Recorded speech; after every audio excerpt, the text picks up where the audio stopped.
حضرت سیدنا انس بن مالک رضی اللہ تعالیٰ عنہ ارشاد فرماتے ہیں کہ حضور سید عالم صلی اللہ تعالیٰ علیہ وآلہ وسلم نے ارشاد فرمایا،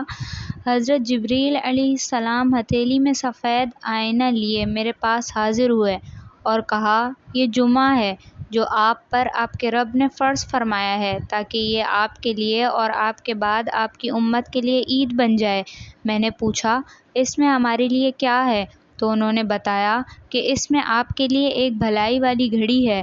جس نے اس میں ایسی بھلائی کی دعا کی جو اس کی قسمت میں تھی تو اللہ عز و جل وہ اسے عطا فرمائے گا،